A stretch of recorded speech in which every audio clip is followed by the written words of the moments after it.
Alejandro Cano, él es analista de datos independiente. Alejandro, con el gusto de saludarte y bueno, pues comentar en el seguimiento de esta pandemia. Un tema importante ha sido pues el seguimiento de los datos que pues hasta el momento la Secretaría de Salud ha hecho públicos.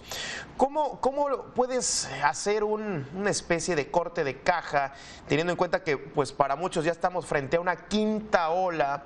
Y bueno, por un lado los datos que da la Secretaría de Salud y por otro, pues un dato de exceso de mortalidad. Bienvenido, Alejandro. Muchas gracias, encantado con platicar contigo y tu auditorio. Yo creo que una cosa importante que hay que entender es que los datos que da la Secretaría de Salud son datos que vienen de un sistema de vigilancia epidemiológica. Esos datos nunca han pretendido ser el total ni de los contagios ni de las defunciones. Por ejemplo, la cifra de defunciones que ellos reportan son defunciones registradas en hospitales, no incluye la mayor parte de las defunciones ocurridas en domicilios. Entonces tenemos tres estadísticas de muertes que publica el gobierno federal. Una es la cifra diaria, la que publica la Secretaría de Salud, que es la que viene de este sistema de vigilancia epidemiológica que había comentado. Y en ese sistema nos dicen que ha habido alrededor de 330,000 defunciones en toda la epidemia. Hay otra cifra que es muy importante, pero que casi nadie le da seguimiento, que es la cifra que se publica con los datos de los registros civiles.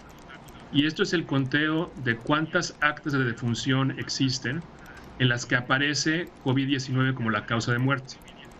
Esa estadística se publica con menos frecuencia. El último dato que tenemos es del 2 de abril y en ese dato tenemos 495,000 muertes por COVID-19 asentadas en actas de defunción.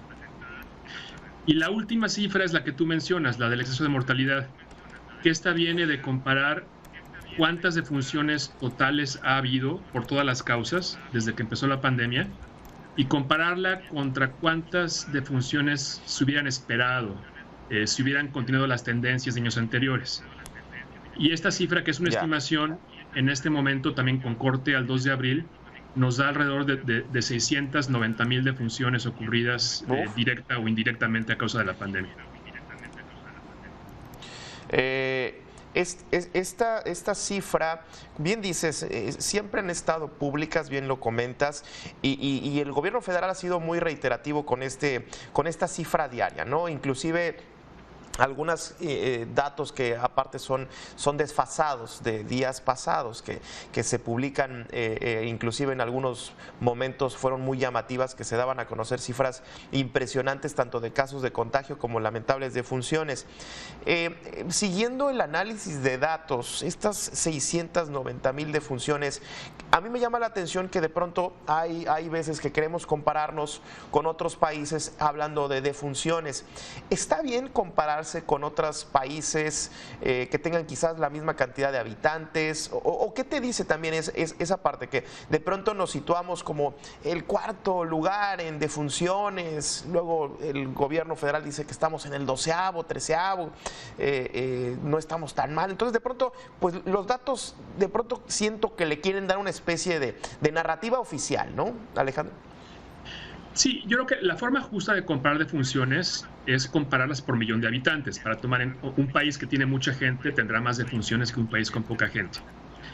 Y yo creo que la estadística justa para comparar países es precisamente la de exceso de mortalidad, porque diferentes países hacen distintos esfuerzos de diagnosticar COVID-19.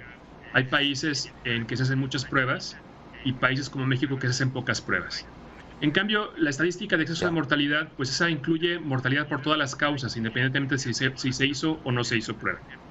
Entonces, usando esa estadística, en México hemos tenido 5,250 excesos de defunciones por millón de habitantes.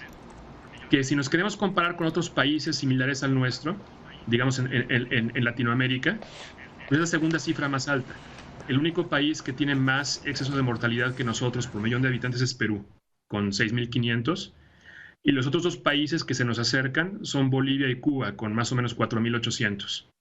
El resto de los países del continente todos tienen menos de 4,000 defunciones por millón de habitantes contra las 5,200 que tenemos en México. Ya. Vaya, interesante los datos que comentas. Desde tu perspectiva como analista de datos, ¿consideras que faltó información o falta información para tener una radiografía todavía mucho más clara del manejo de la pandemia por parte de las autoridades, Alejandro? Creo que la información está ahí. Lo que hace falta es más atención y a lo mejor mayor discernimiento por parte de los medios de comunicación. Yo creo que nos han acostumbrado a darle seguimiento a la cifra diaria, que repito, es una cifra de un sistema de vigilancia epidemiológica que no cuenta todas las muertes y mucho menos todos los contagios. Mientras que hay otros datos que publica la Secretaría de Salud, pero no les dan difusión. Entonces hay que escarbar y buscar en sus sitios de internet para encontrarlos.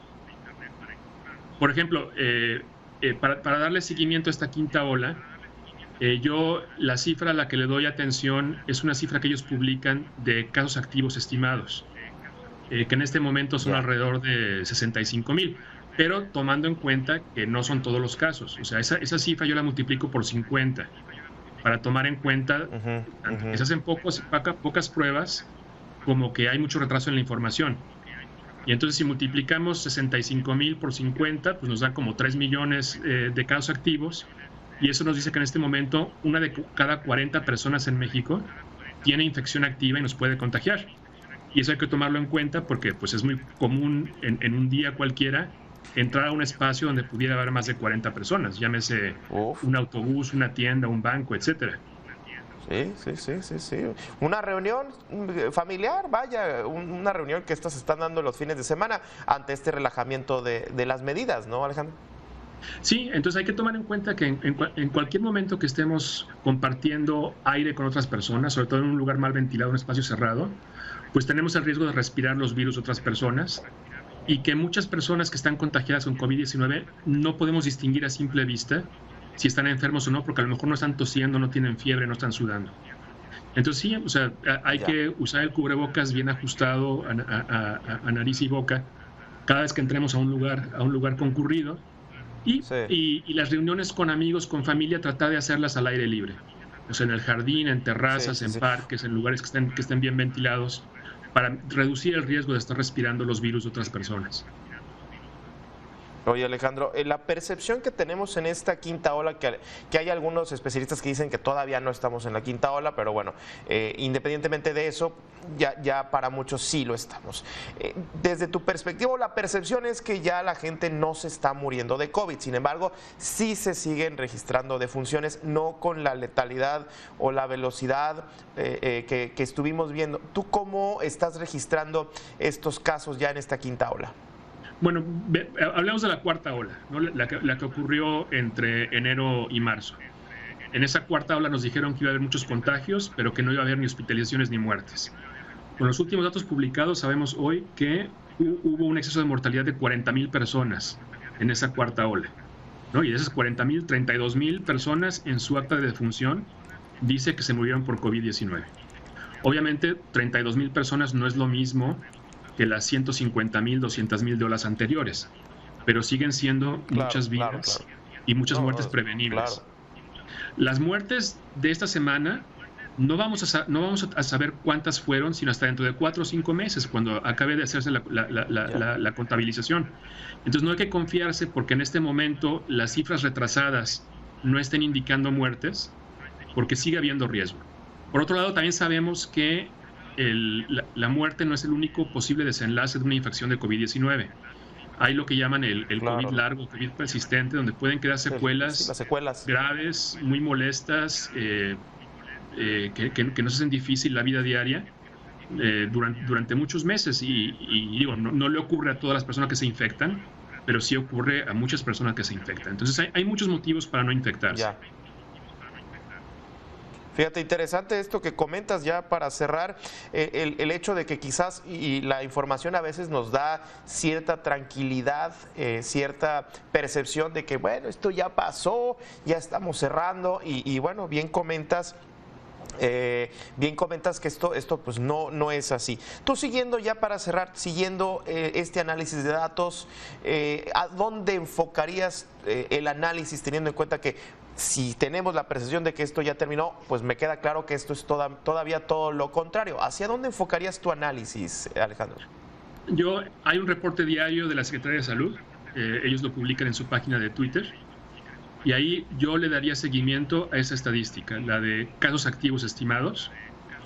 Yo espero que cuando se publiquen los datos de hoy ronde alrededor de 70,000 casos activos estimados, identificados por ellos a través de su sistema de vigilancia epidemiológica, pero tomar cuenta que ese número hay que multiplicarlo por 50 para saber la dimensión real de la quinta ola en este momento. Entonces, mientras ese número siga subiendo y no empiece a bajar, pues seguimos en la quinta ola. Ya. Alejandro, pues muchísimas gracias por este análisis, te agradezco. Alejandro Cano, analista de datos independiente, como siempre, gracias. Con mucho gusto.